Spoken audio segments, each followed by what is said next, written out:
Hello, this is Bino. I'm an arborist and a certified tree worker, also an ISA evaluator. What this video is going to be is on the required equipment to take the ISA certified tree worker test. First, I wanted to talk about when it comes to PPE, it's personal protective equipment, and that's your life support. All of the items that are PPE have to be certified by a safety governing body in your area. Now for us in America, it's OSHA or ANSI, and for Canada, it's CSA. Now, if you have another governing body where you're from, it'll have to comply to that. So that being said, I'm gonna go over the basics of what is required. The first thing is here will be a climber style helmet. Next, you'll need safety glasses. You'll also need a good pair of work boots, a arborist climbing line. You'll need an arborist style saddle. Also, a safety lanyard. And you'll either need carabiners or a double locking clip and a handsaw with a scabbard. Now these are the basic requirements for you to do the climb. So next what I'll show you are some other things that you can bring. Now that I've shown you the basics, I wanted to show you other options with the basics and what more you can bring. So I mentioned the climber style helmet.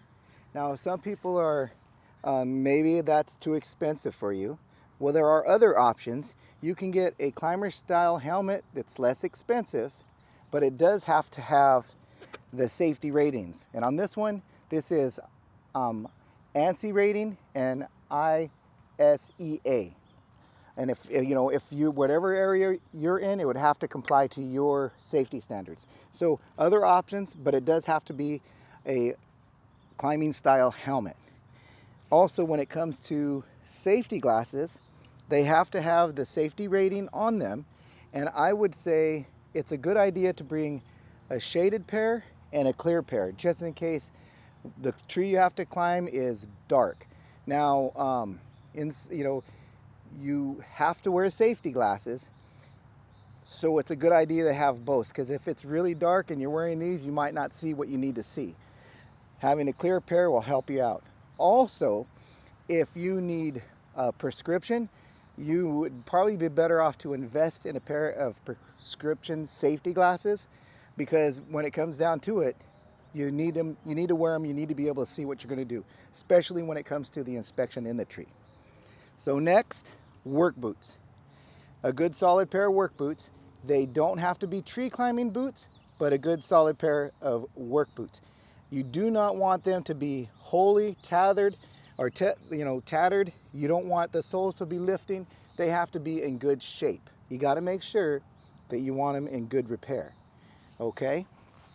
Also, when it comes to arborist lines, industry standard lines, and if it's just regular rope without an eye, you're probably going to be okay with that.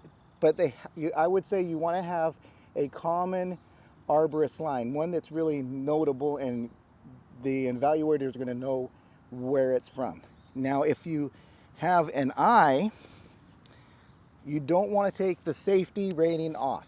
You want to make sure if it has a sewn eye, a spliced, that it has the safety on it. You don't want to take it off and get there, because the evaluators may not approve it because they don't know where that was spliced.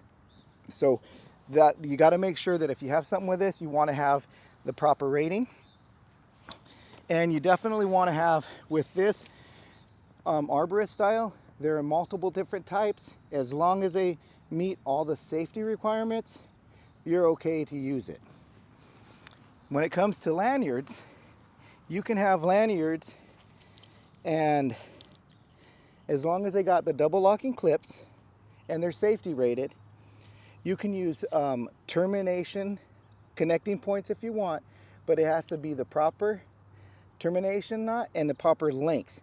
With termination, knots, you have to have the length of this have to be 5 diameter lengths. You don't want to have something that's really short because they'll make you retie it.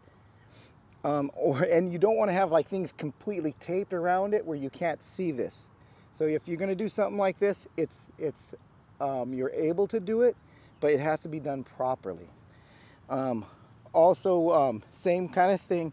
If you have a lanyard and it has a sewn eye, you want to make sure that the safety information is on the sewn eye or spliced eye, whatever it is. On lanyards also, you have friction cords, and with the friction cords you want the same kind of thing. You want the safety information. Now some lanyards have rope grabs. Now you want to make sure it's a proper rope grab with the right ratings, and there are some rope grabs that have springs.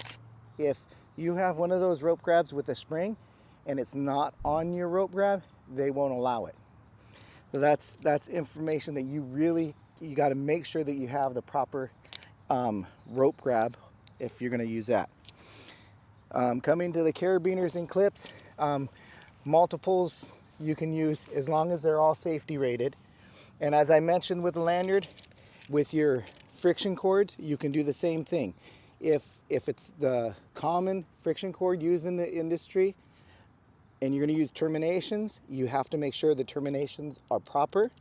And I'll re-say it again. You got to make sure that you don't cut those safety informations off. That's important to have. Same with all of it. If you have a split tail and it's a big wide eye and you plan on using a carabiner, you got to have it wide enough to either you do a girth hitch onto your carabiner, or you have something that can make it so the carabiner won't rotate and side load. If you have like a sewn eye, not as wide as this, but it's smaller, and it would still allow a carabiner to side load, then you need something to capture that, right? So it won't side load. Now, other things that you can bring. So say you went and you did your, they pulled you over to the side and they give you all the required gear. You pull out all your gear and they accept it all because this is all what you need. Now it would be a good time to mention what you want to climb with if it was different than an MRS system. So if you wanted to use a stationary rope system, such as say a rope wrench, you want to bring that out and show it to them. Make sure it complies to the area you're in, and they'll let you know whether you can use it or not. Or like an akimbo. Now say you get an akimbo. Now you want to do something, if you're going to have something like an akimbo or a rope runner, you want to make sure that you have a captive on your carabiner. So some of these allow your carabiner to side load. So it's a requirement to have a way of capturing it. Now there are little rubber grommets that can be put on so this won't side load. There are carabiners that have a solid pin. I've seen other carabiners that have like a gate that like bends. I'm thinking that the bending one probably won't be allowed because there is a chance for it to pop sideways. A captive like this or the rubber grommets or a solid pin is something that you'd want to have. So if you're using the MRS and they approve it, now other things that you can bring are like a knee ascender and a foot ascender. Those are also things that you want to bring out after you've shown the initial. Let them know that's something you want to bring. Also, you can use a shot bag. It's not necessary, but if you want to have a shot bag, you're able to use it on your starting time. Now that I've gone over what's required and what more you can bring, I wanted to talk about your prep for the test. So it's a day before. What you should have already done is got all your equipment ready, make sure it's in very good condition, and equipment that you've used already. You don't want to get to the test and rip out a brand new, like say, split tail, pull it right out of the bag, and now you're going to use it. It's great that it's new, but you want to have a little bit of time on it. You don't want to have something brand new because it could slide on you. Brand new is good, but make sure that you've already used it and you're not going to have that to worry about. Also, make sure you have all your gear. They will not let you borrow from other people. Have everything that you need for your test, especially the basic. And if you plan on doing it a certain way, make sure you have all the components that you need, so when you get to the test, you're prepared.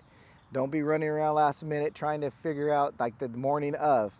Make sure you're ready to do the test. You spent money on this, right? You want to make sure that because you spent money, it means a lot too, because now you're going to be certified.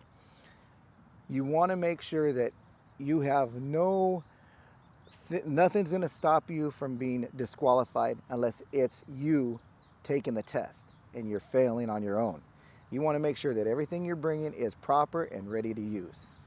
That was a video on all the required gear on the updated ISA tree climber exam. On the screen you'll find videos regarding how to make a lanyard, how to do shot bag throw, different types of MRS systems, and also single or stationary rope systems. I hope you guys enjoyed this video. If you guys want to see what's upcoming, hit that notification bell and they'll notify you of our upcoming videos. Take care. We'll see you next time.